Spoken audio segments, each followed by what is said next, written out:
I met Trevor at Sarah's wedding when I was 27, and he was 29. He was one of those guys who actually looked good in a suit, not like he was playing dress up. And when he asked me to dance, I could tell he was genuinely nervous, which was honestly pretty cute. We talked for hours at the reception about everything: travel, work, our families, and I remember thinking this was exactly the kind of man I should be with. Stable, successful, the type who'd make a good partner for building a real life together. The first few months were honestly perfect. Trevor was attentive without being clingy, ambitious but not obsessed with work. And he had this way of making me feel like I was the most interesting person in the room. We'd spend entire weekends exploring the city, trying new restaurants, having these deep conversations about our futures. When he told me he definitely wanted kids someday, I just smiled and nodded. I mean, someday was years away, and people change their minds about stuff like that all the time, right? Besides, everything else about him was exactly what I wanted. By our second year together, the kid thing started coming up more often. Trevor would get this look in his eyes when we'd see babies at restaurants or when his sister would post pictures of his niece and nephews. Can you imagine when that's us? He'd say, and I'd make some vague comment about the future while internally rolling my eyes. The pressure was getting ridiculous. Every family gathering, every friend's pregnancy announcement, every commercial with happy families. Somehow it all became about when we were going to start trying for kids. Finally, I had to be direct with him. Trevor, I need you to know that I don't think I want children. Like, ever. The look on his face was like I'd slapped him. We had this massive fight where he accused me of leading him on, and I accused him of trying to change me into someone I wasn't. It got so bad that we actually broke up for 3 weeks. 3 weeks of him not calling, not texting, not showing up at my apartment with coffee like he used to do every morning. I missed him terribly. Not just the relationship stuff, but the whole life we'd been building together. Our weekend routines, our inside jokes, the way he'd rub my shoulders while I was working on my laptop. When he finally called and asked if we could talk, I knew I had to do something to fix this. Let's just get married and revisit the idea 3 years in. I just need time, I told him. And honestly, I meant it. 3 years was plenty of time for him to realize that our life together was complete as it was. That we didn't need some screaming, expensive little person to mess up everything we'd worked for. He proposed 6 months later, and our wedding was absolutely beautiful. Everything I dreamed of since I was little. The perfect dress, the perfect venue, all our friends and family celebrating us. Trevor cried when he saw me walking down the aisle. And during our vows, he promised to be patient with me about the kids situation. I felt a little guilty about that, but mostly I felt relieved. I'd bought us time to figure things out. And in the meantime, we could just focus on being happy together. The first 2 years of marriage were honestly amazing. We took that incredible trip to Italy for our first anniversary. 2 weeks of wine and pasta, and exploring these tiny villages where Trevor would practice his terrible Italian on the locals, while I took pictures of everything. We adopted Buster, this sweet golden retriever mix who became our baby for a while. Trevor would joke that Buster was good practice for when we had kids, and I'd just laugh and change the subject. We were saving money for a house, both getting promoted at work, building this beautiful life together. I kept thinking that surely Trevor could see how perfect things were, exactly as they were. But as we got closer to that 3-year mark, I could feel him getting anxious about the whole kid conversation. He'd bring up friends who were having babies, mention how much money we'd saved, talk about which neighborhoods had the best schools. The pressure was becoming suffocating. I started working later just to avoid those conversations. And honestly, I was getting pretty resentful about the whole thing. Here I was, being an amazing wife, keeping our house perfect, supporting his career, and all he could think about was adding some demanding little person to our lives who would ruin everything we'd built. That's when I started getting closer to Todd from work. He was a few years younger than Trevor, really good looking, and he actually listened when I talked about my frustrations. We'd grab coffee after meetings, and he'd tell me about his dating disasters while I'd vent about feeling trapped in my marriage. You're way too young and beautiful to be tied down to someone who doesn't appreciate what he has, he'd say, and honestly, it felt incredible to have someone see me as more than just a potential baby-making machine. Trevor started noticing that I was different, working late more often, not as interested in our usual weekend activities, spending more time on my phone. When he'd ask what was wrong, I'd tell him I was just stressed about work. But really, I was thinking about Todd, about how easy and fun our conversations were, how he never once brought up kids or timelines or any of that suffocating future planning stuff that Trevor was obsessed with. The first real close call was when Trevor saw a message from Todd on my Gmail, just something casual about meeting up after the office happy hour the previous weekend. But Trevor got this weird look on his face and asked who Todd was. He's just weird like that. Ignore him, I said, because honestly, what was I supposed to say? That I'd been spending time with another man because my own husband was making me feel like a failure for not wanting to be a mother. Trevor was being paranoid and invasive, reading my personal messages like some kind of controlling freak. Things with Todd started getting more intense after that. We'd meet for drinks after work, and one night we ended up back at his apartment. It just happened naturally. We'd been talking and laughing, and he told me how beautiful I was, how much he enjoyed spending time with me. For the first time in months, I felt appreciated for who I actually was instead of judged for who I wasn't willing to become. When I got home that night, Trevor was already asleep, and I felt this weird mix of guilt and relief, like I'd finally done something just for me. The problem was hiding it from Trevor. He had this annoying habit of being observant. And a few weeks later, when I came home from another evening with Todd, he immediately asked why I smelled like men's cologne. It's like it transferred onto me again, I said, because technically that wasn't a lie. Todd had been wearing cologne, and I had been close enough for it to transfer.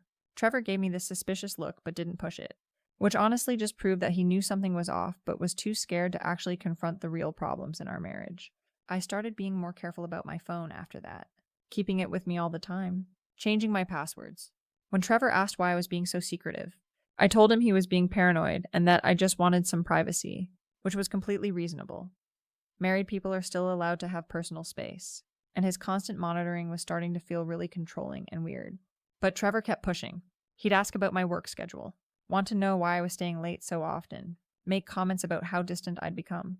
It was exhausting having to defend myself constantly when all I was doing was trying to find some happiness outside of his suffocating expectations. The worst part was that I could tell he was starting to suspect something. But instead of looking at his own behavior and figuring out why his wife might need space from him, he just became more clingy and demanding. The final straw was when Todd came over one afternoon, while Trevor was supposed to be at his brother's place. We were in the guest room talking, and I heard Trevor come home early. I quickly told Todd to stay quiet while I went out to deal with Trevor, but apparently Trevor heard voices and came looking. When he asked who was in the guest room, I told him he was imagining things, that maybe he'd heard the TV or something, but he had this look on his face like he knew I was lying. And honestly, his paranoia was getting out of control. 2 weeks later, I realized I had to do something drastic to save our marriage. Trevor was becoming impossible to live with, suspicious, distant, constantly questioning me about every little thing. We were both miserable, and it was clear that our physical relationship wasn't working for me anymore. So I decided to be completely honest with him about what I needed. I planned out exactly what I was going to say, because I knew Trevor would probably react emotionally at first. But this was honestly the most mature solution I could think of. Trevor, I love you, and I want to stay married to you. But your libido is just not enough for me. I need more, I told him while we were sitting in our living room after dinner. I wouldn't have to leave you, and you'd still have me. But I need permission to see someone else. Just one other person. Nothing emotional. Just physical. He got this weird expression on his face and asked if it would work both ways. You don't need anyone else. I'm all you need. But I definitely need at least one other man, I explained, which was just the truth. Trevor had never been particularly adventurous or enthusiastic about sex, and I was still young and had needs that weren't being met. This way, we could both get what we needed without destroying our marriage or our life together. Instead of appreciating how honest and generous I was being, Trevor just sat there staring at me like I'd said something horrible. Then he got up and walked out of the room without saying a word. I thought he just needed time to process what I'd suggested. But when I went upstairs an hour later, he was packing his clothes into suitcases. Trevor, seriously? You're going to blow up our entire marriage because I was honest with you about something most wives would just lie about. I asked him, but he wouldn't even look at me. He just kept folding his shirts and putting them in his suitcase like I wasn't even there. It was the most immature, dramatic response I could have imagined. Here I was, trying to solve our problems like an adult, and he was running away like a teenager who didn't get his way. He called his brother to come pick him up, and within 3 days, he'd moved out completely and filed for divorce. I couldn't believe how quickly he threw away 5 years together over one conversation. Most couples would have at least tried counseling or taken some time to work through things. But Trevor just immediately went nuclear. It was like he'd been looking for an excuse to leave, and I'd finally given him one. I tried calling him, texting him, even showing up at his brother's house a few times to try to talk sense into him. The first time I went over there, I ended up kneeling in the driveway crying, begging him to just come home so we could work things out. But Trevor had completely shut down emotionally. He wouldn't even come outside to talk to me, just had his brother tell me to leave. The second and third times I went over there, they threatened to call the police, which was completely ridiculous. I was trying to save my marriage, not commit some kind of crime. When that didn't work, I started showing up places where I knew he'd be. The gym we used to go to together, the grocery store near his brother's house, even his work parking lot a few times. I just wanted 5 minutes to explain that we could fix this, that throwing away our whole life together was insane. But every time he saw me, he'd just walk away or get in his car and leave. It was like he'd become a completely different person overnight. The divorce process was a nightmare. What should have taken 3 months dragged on for over 10 months, because Trevor's lawyer was being completely unreasonable about everything. I tried to explain to my lawyer that Trevor was being vindictive, that he was trying to punish me financially for being honest about our relationship problems. But apparently the court system doesn't care about the actual circumstances that led to a divorce. They just wanted to split everything down the middle like we were business partners instead of people who had loved each other for 7 years. Even after the divorce was finalized, I kept hoping Trevor would come to his senses. We'd built this whole life together, and he was just throwing it all away because of his pride. I'd see him around town sometimes, and I'd try to approach him to talk, but he'd always leave immediately. Finally, his lawyer sent me some kind of legal notice saying I wasn't allowed to contact him or go places where he was. A restraining order. Like I was some kind of dangerous person instead of his ex-wife who still cared about him. For about 2 months after that, I tried to respect his wishes and give him space. But it was driving me crazy not knowing how he was doing. If he was dating anyone? If he ever thought about our good times together. So I created a few anonymous email accounts and started sending him messages, nothing threatening or crazy. Just letting him know that I was thinking about him and that I hoped he was okay. I figured since the emails were anonymous and it wasn't technically violating the restraining order. Around that same time, I met Kyle at a mutual friend's cookout.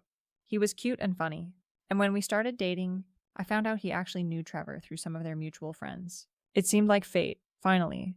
I'd have a way to find out how Trevor was doing without directly contacting him. Kyle would mention running into Trevor occasionally, and I'd ask casual questions about whether Trevor seemed happy, if he was seeing anyone, that kind of thing. But then Kyle started acting weird and distant, and eventually he told me that Trevor had filled him in on our divorce. Apparently, Trevor had completely twisted the story to make me sound like some kind of villain, and Kyle believed his version over mine. I can't keep seeing you, Kyle said during our last phone call. I had no idea about any of this stuff, and I just can't be in the middle of it. So Trevor had managed to turn another person against me, even someone who barely knew him, after Kyle dumped me. I was feeling pretty desperate and alone. Most of our mutual friends had sided with Trevor during the divorce, and now I'd lost Kyle too. In a moment of weakness, I sent a message to Trevor's mom on Facebook, just explaining my side of what had happened and asking if she could help Trevor understand that I'd never meant to hurt him. But apparently Trevor had poisoned his whole family against me, because his lawyer contacted me the next day, threatening more legal action if I contacted any of his family members again. It's been almost 2 years since our divorce was finalized, and I've been working really hard on myself. I started therapy and got diagnosed with BPD, which actually explained a lot about why I'd acted the way I did during our marriage. I've been taking medication and learning better coping strategies, and I genuinely feel like I've grown a lot as a person. I still think about Trevor all the time, and I have these dreams sometimes where we run into each other and he sees how much I've changed and we end up getting back together. Last month, that dream almost came true. I was at Target picking up some things for my apartment when I saw Trevor in the electronics section. He looked good, like he'd been working out more, and he had this confident energy that was honestly pretty attractive. My heart started racing, and I knew this was my chance to show him that I wasn't the same person who had hurt him. I walked over and said hi, and he turned around with this polite but distant expression. "Hey, Haley," he said, like we were casual acquaintances instead of people who had shared 7 years of our lives together. I told him about therapy, about my diagnosis, about how much work I'd been doing on myself. "I never stopped loving you," I said. "I know I messed up, but I've changed. I have dreams about us getting back together all the time." Trevor listened to everything I said, and then he gave me this sad little smile. "Haley, I wish you nothing but peace and healing.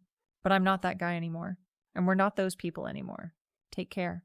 Then he just walked away, leaving me standing there in the middle of Target feeling like the ground had dropped out from under me. The worst part was how completely detached he seemed. Like our entire relationship had just been erased from his memory. Like all those years of love and partnership and building a life together meant absolutely nothing to him. I understand that he was hurt by how things ended, but to act like we were complete strangers? To not even be curious about how I was doing or whether I'd learned anything from our mistakes. It was honestly pretty cruel. I keep thinking about that conversation and wondering what I could have said differently. Maybe if I'd had more time to explain, if we hadn't been in such a public place, if I'd been able to show him some of the work I've been doing in therapy. But Trevor has always been stubborn once he makes up his mind about something. And apparently he's decided that I'm just not worth his time anymore. Sometimes I wonder if he's happy with the choice he made. If throwing away 7 years with someone who genuinely loved him was really worth protecting his pride. I've heard through mutual friends that he's dating someone new, some woman named Jade who works in marketing or something. I'm sure she's perfectly nice and normal and wants kids and checks all his boxes. But does she know him like I did? Does she understand his weird sense of humor? Or know that he likes his coffee with just a tiny bit of sugar? Or remember the way he used to sing off-key in the shower every morning? I guess that's not my business anymore. Trevor made it pretty clear at Target that he's moved on completely, that he doesn't want any part of the life we used to have together. And maybe that's for the best. Maybe we really weren't compatible in the ways that mattered most. But I can't help thinking that if he'd been willing to work with me instead of just giving up at the first sign of trouble, we could have figured out a way to make it work. The therapy has helped me understand that I have abandonment issues that made me act out in ways that probably seemed crazy to Trevor. And the BPD diagnosis explained why I struggled so much with feeling trapped and suffocated when he'd talk about kids and the future. I wish I'd had that insight back then. Wish I'd been able to communicate my feelings better instead of just acting on them. But you can't change the past. And apparently Trevor isn't interested in seeing how much I've changed in the present. I still love him. I probably always will. And I still think that what we had was special, even if it ended badly. 7 years doesn't just disappear because someone decides they want to pretend it never happened. But I'm trying to accept that Trevor has made his choice, and that choice doesn't include me. All I can do now is keep working on myself and hope that someday, somehow, he might realize what he gave up when he walked away from us.